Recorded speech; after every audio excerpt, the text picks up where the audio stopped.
maka jangan buat merasa zona aman. Uncomfortable zone. Kalau antum mau sukses, jangan berada di zona aman. Ponakan saya tak boleh di zona aman. Anak saya tak boleh zona aman. Mesti saya kirim ke Mesir. Kau kukirim ke Bogor sama anak Ustadz. Ada Ustadznya sini, lupa pula namanya. Kukirim sana. Karena kalau di rumah nanti dia jadi hantu. Jangan kemana-mana. Apakah menentukan kebaikan, kesuksesan ilmu orang terhadap orang lain hingga orang lain itu termotivasi untuk mencapainya? Apakah itu termasuk ghibah?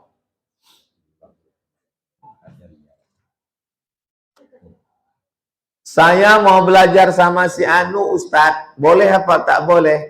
Huwa min ahlil bid'ah. Saya mau belajar sama dia Ustadz, boleh apa tak boleh? Huwa syaitan. Saya mau belajar sama dia Ustadz, boleh apa tak boleh? Huwa dhallun mudil. Adakah itu dalam ajaran Islam? Ada? Yang jurusan hadis, angkat tangan. Tak ada jurusan. Itu jurusan hadis. Ada tak itu dalam ilmu hadis? Tak ada. Antum semester berapa? Hah? Semester 3. Ilmu jarah wa ta'dil. Hah? Ada atau tak ada? Fulan kadzab, fulan wadda', fulan wadi'ul hadis, fulan. Dalam ilmu hadis ada namanya syarat hadis sahih 5. Yang pertama sanadnya nyambung. Sanad itu apa? Imam Bukhari dari Imam Abdullah bin Maslamah.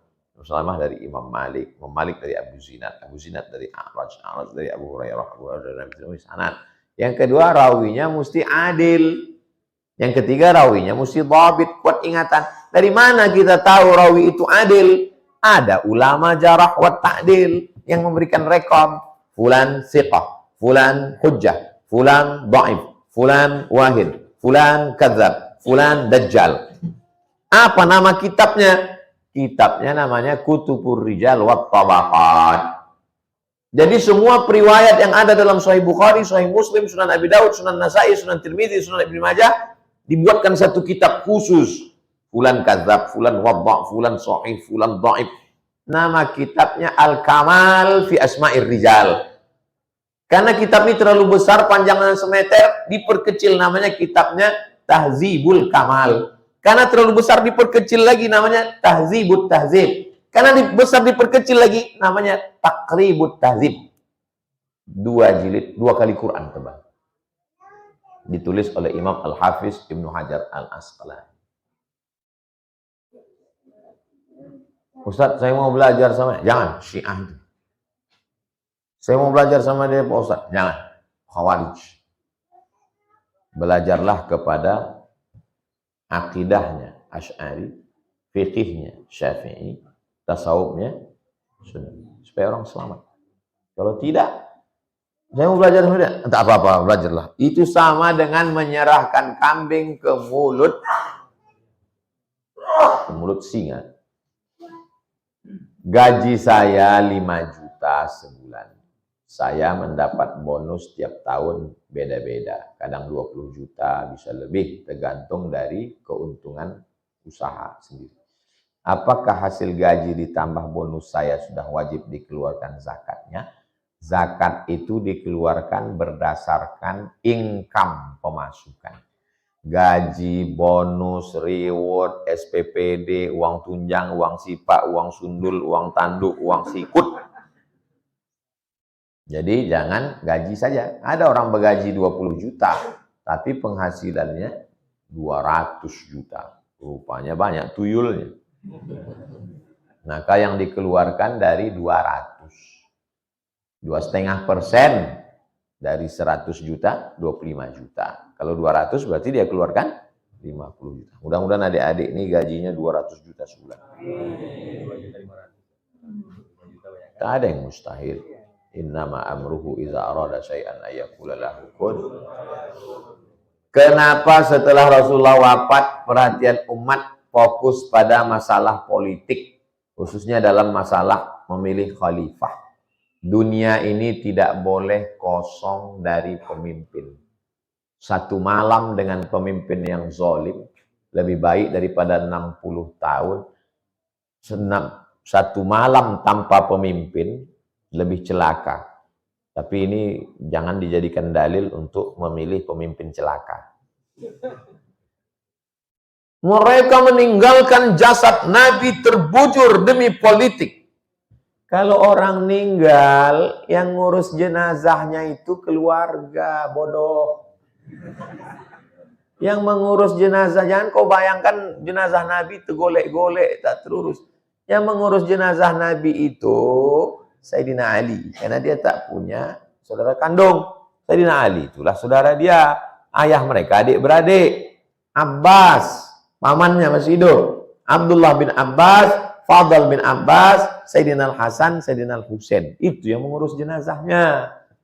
Sedangkan Abu Bakar, Omar, Osman, mereka di Saqifah Bani Sa'idah bermusyawarah untuk pemimpin. Jadi ceritanya jangan dibalik. Ini gara-gara banyak dengar ceramah Syiah. Yang ngurus jenazah Nabi udah ada keluarga, sahabat, masing-masing dengan tugasnya. Saqifah Bani Sa'idah itu sebelah kanan. Kalau kita ngadap ke kiblat, di Masjid Nabawi, sebelah kanan. Sengaja tak dibangun hotel. Dibiarkan tanah kosong jadi taman. Tertulis Saqifah Bani Sa'idah, tempat musyawarah sahabat pengangkatan Abu Bakar bermusyawarah sebagai khalifah. Nanti antum pergi umroh, tengok mana kata Ustaz Somad, Saqifah sebelah kanan. Jelas? Kami sebagai mahasiswa meminta nasihat, saran bagaimana cara supaya konsisten istiqomah menuntut ilmu. Sebab kami kadang ketika sedang membaca buku 20-30 menit ngantuk. Bagaimana cara mengatasinya? Cara mudah menghafal hadis arba'in.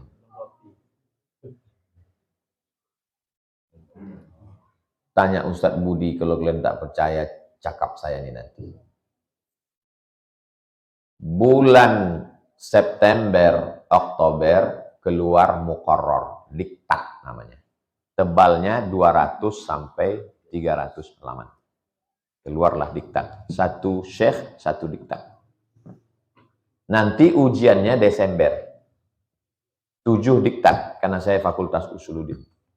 Desember 7, nanti masuk lagi Maret, ujiannya Juli 7. Jadi setahun itu 14. Saya beli itu diktat, saya membaca diktat itu 3 kali.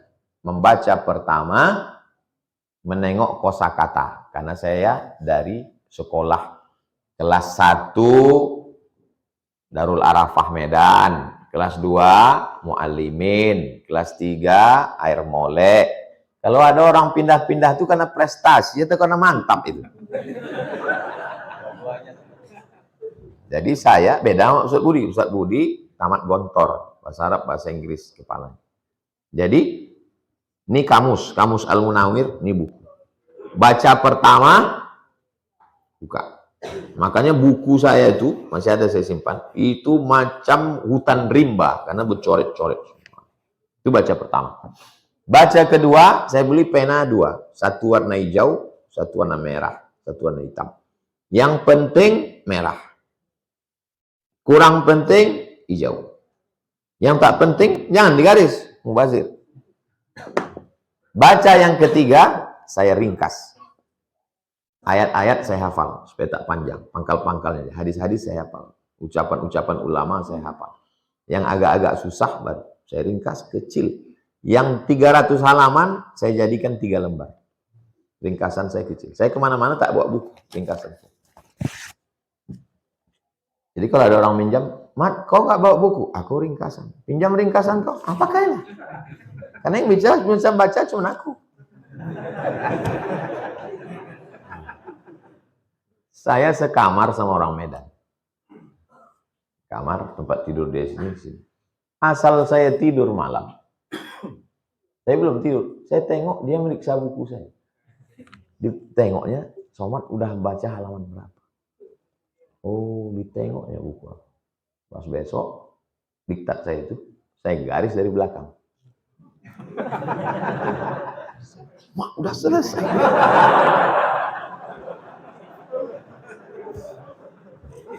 Gitu saya belajar. Gitu saya belajar. Kenapa serius belajar? Beasiswa 162 pon. 50 pon sewa rumah, 50 pon iuran makan, 20 pon untuk ongkos bis, 20 pon untuk persiapan jajan-jajan, 20 pon disimpan di dalam, mana tahu sakit poneng kepala mencret ube. Tak pernah sekalipun minta duit ke rumah. Sekali haram 4 tahun. Tapi saya bukan anak fakir miskin. Sedang moneter, anak Indonesia lulus 100, yang berangkat 74 orang. Dan saya berangkat. Itu menunjukkan apa? Kalian tengok gambar saya naik RX King waktu kuliah dulu. Hah? Kalian tulis Somad RX King, kenapa? Kalau saya masuk ke kampus Panam tuh dulu, cewek-cewek tuh di atas. Tapi setelah saya ke Mesir untuk minta duit, saya mesti selesai kuliah. Jadi antum kalau mau serius, jangan minta duit. Kalau pas libur, cari dorsmir, cuci motor, jualan loper, koran, jaga warnet. Insya Allah serius antum belajar. Pacaran, cewek itu mau karena kalian berduit. Kalau ada cewek mau kalian tak berduit, cewek bongak.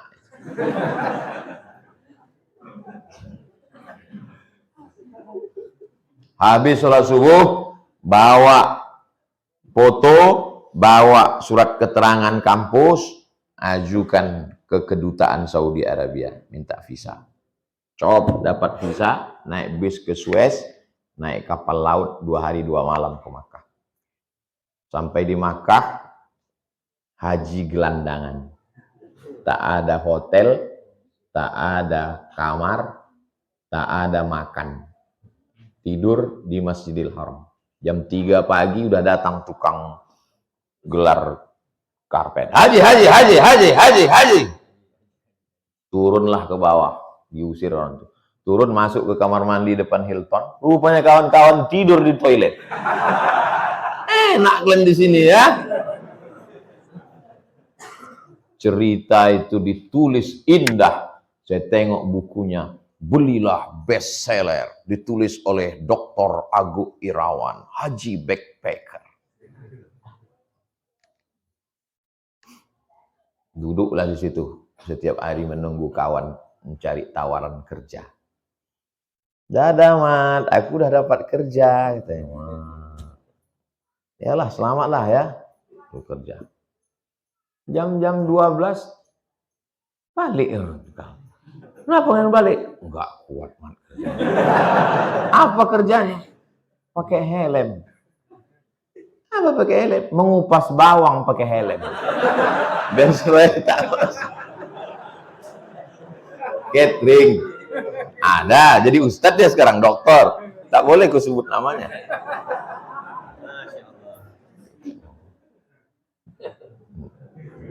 Man, ada kerja nih.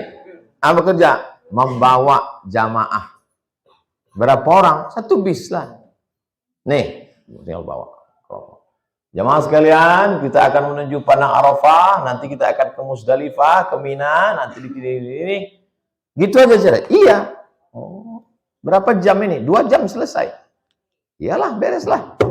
Bawa, sampailah ke Padang Arafah. Sampai di Padang Arafah, 50 orang tuh berlarian naik ke Jabal Rahmah. Bayangan kita membawa jamaah ini macam membawa kambing yang patuh dan taat. Berlarian, kita tinggal sendiri. Balik, setengah jamaah itu hilang. Tak berani ngambil gaji. Takut kena deportasi, hilang jamaah. Datang kawan menakuti, gawat komat, tangkap polisi. 2 hari setelah itu datanglah kawan membawa. Ini gaji kau bawa jamaah kau. Loh, tak hilang jamaah tuh. Mereka turun dari pintu sana, naik bis lain.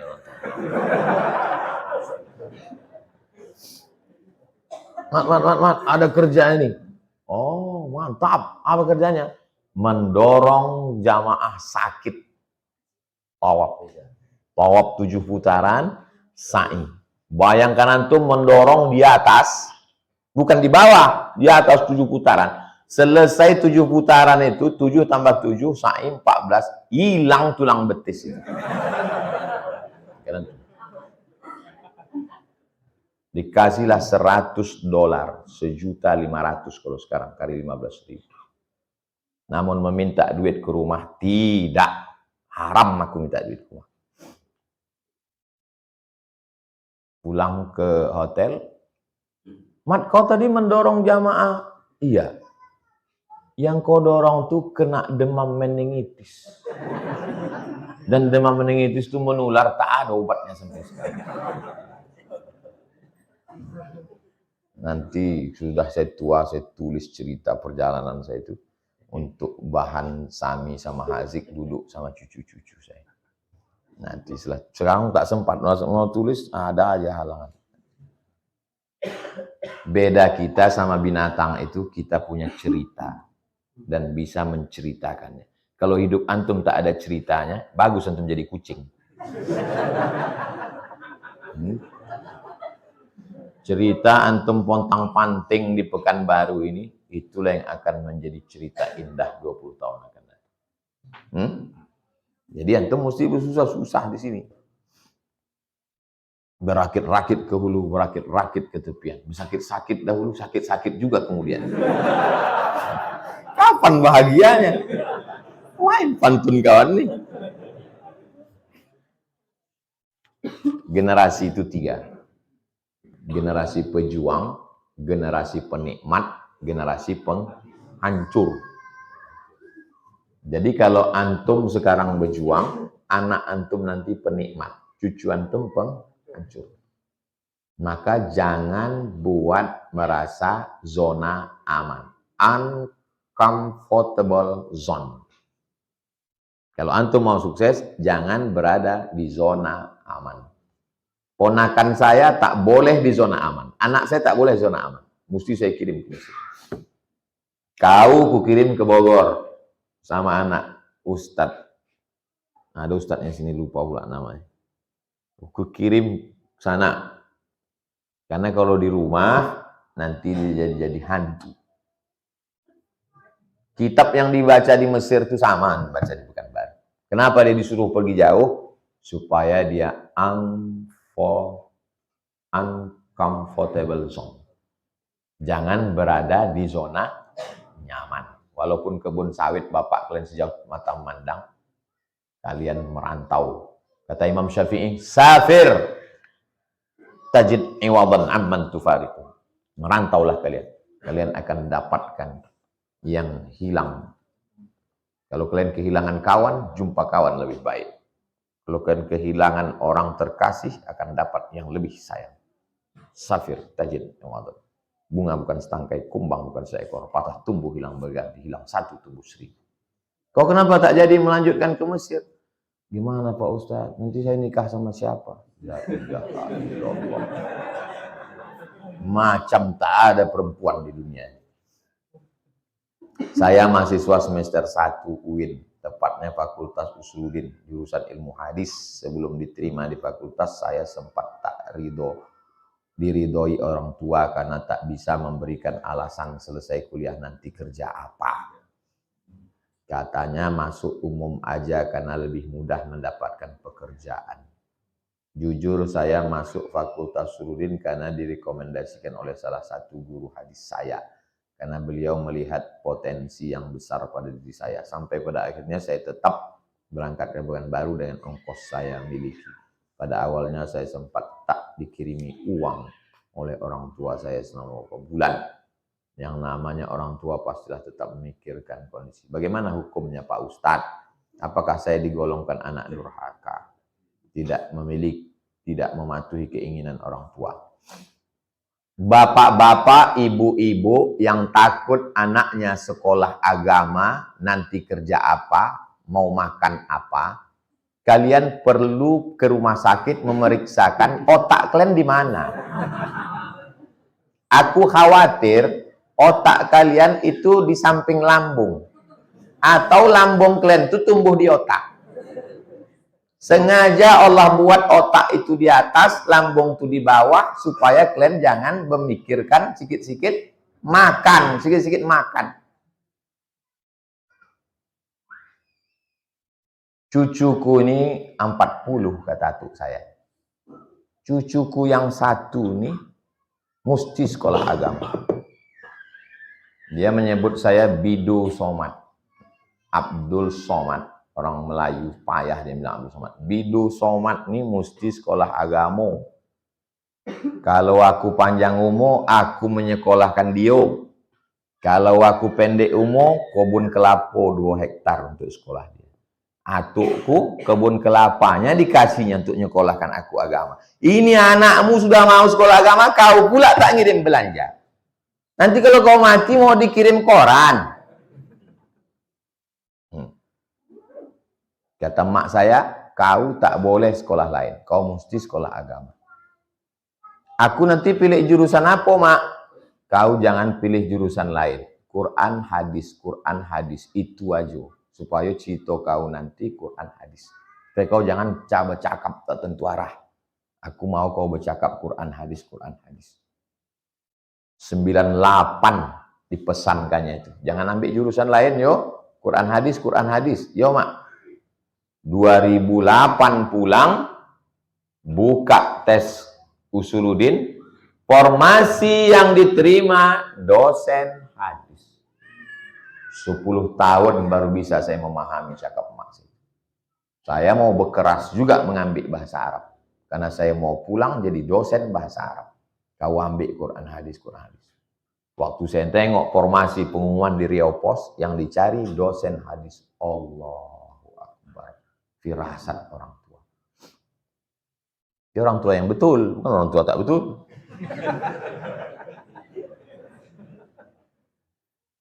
Jumpalah dosen UIN. Saya Pak Ustadz punya adik saya ini sekolah di pesantren, numpang di rumah tante saya di Jakarta. Kamu nanti kalau tamat pesantren mau makan apa? Lihat tuh kakak kamu, insinyur, dokter, PNS. Kamu nanti tamat pesantren mau makan apa? Di mana tante itu sekarang, Pak? Sekarang tante itu dijaga adik saya yang jadi kiai. Pesantrennya besar, sekarang tante itu. Anaknya satu pun tak mengurus. Rasa-rasa mau kudatangi tante itu. Tante makan apa?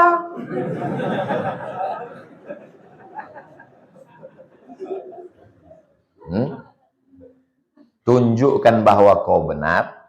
Selesaikan kau di jurusan hadis. Tamat situ nanti kau mengabdikan kepada Allah. Insya Allah. Kaya tidak, tapi susah kali pun tidak.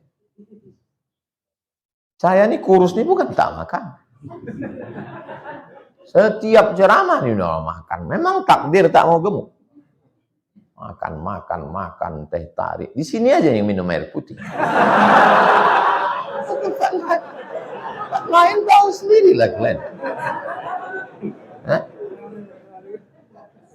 Kalau antum tolong agama Allah ini, intan surullah, percaya antum itu.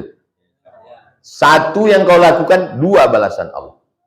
Intan surullah, kau tolong agama Allah ini, 2. Yansurkum, ditolongnya engkau, wa yutsabbits aqdamakum, dikokohkannya kaki. 2 balasan Allah. Ikuti zaman. Bilisani qaumihi, dengan bahasa kaum. Bahasa kaum sekarang IG, buat IG, posting cerita tentang hadis. TikTok, buat akun TikTok. Kau jurusan hadis, satu hadis. Assalamualaikum warahmatullahi wabarakatuh. La yu'minu ahadukum hatta yuhibba li akhi. Pahala itu pasti, viral itu nasib. Pahalanya pasti, viral itu nasib. Kalau bolehlah waktu ini dimundur kembali ke belakang. Apa yang Ustaz inginkan? Kalau bisa jangan terlalu viral. Susah makan. Susah jalan-jalan. Susah. Apapun susah. Mau ke mall paksa betutup ini, betutup ini, betutup ini. Membawa sama istri, mau jalan. Payah. Jadi tak usah terlalu terkenal. Sedang-sedang aja. Bisa jalan kemana, bisa ke Belanda. Yang sedang, saya tengok ustadz yang sedang-sedang, bisa ke Jepang, bisa. Awak ke Singapura pun payah. Tak usah viral-viralkan. Antum serius belajar nih, antum selesaikan hafalan Quran, Allah.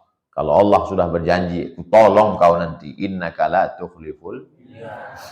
Kalau saya, alhamdulillah. Tapi bagi saya, orang tua ini cambuk yang paling. Tapi bukan saya menyuruh kalian durhaka sama orang tua. Tetap punya cita-cita, kalau berhasil nanti ku bahagiakan sama ayah. Ku senangkan dia. Saya bekerja di salah satu perusahaan penyedia jasa. Salah satu perusahaan yang menomorsatukan penciptaannya. Tujuan hadir untuk membantu orang susah. Makin banyak perusahaan bekerja sama dengan kami, makin banyak bantu orang susah. Merekrut pengangguran, membantu janda-janda. Nah, ini tua apa muda?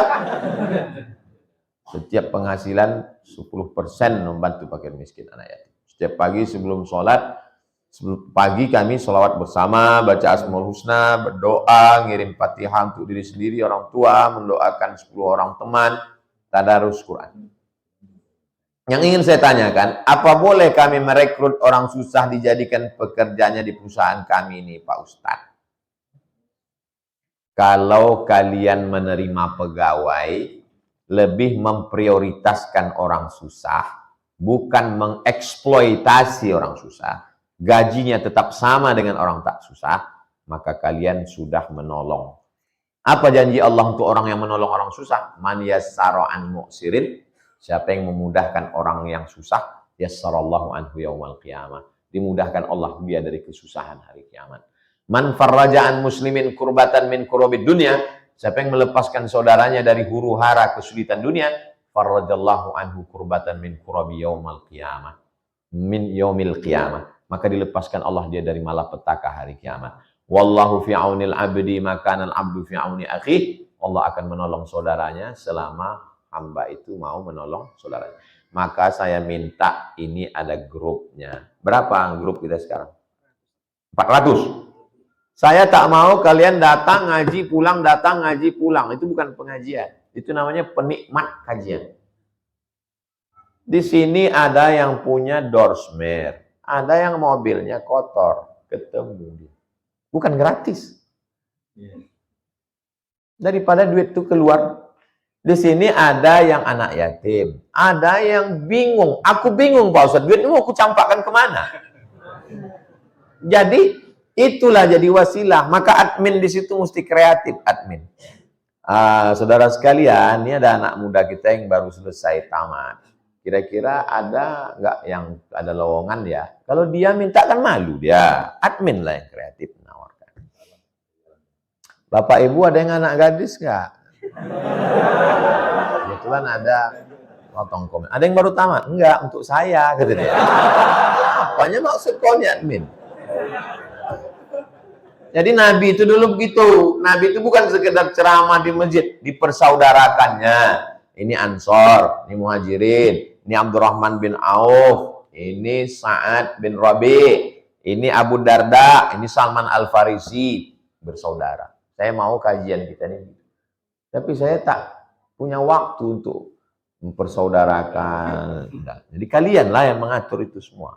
Mudah-mudahan grup ini bertambah berkah, tambah silaturahmi. Kita sholat sunat isyraq 2 rakaat. Subhanakallahumma wa bihamdika asyhadu an la ilaha illa anta astaghfiruka wa atubu ilaik. Assalamualaikum warahmatullahi wabarakatuh.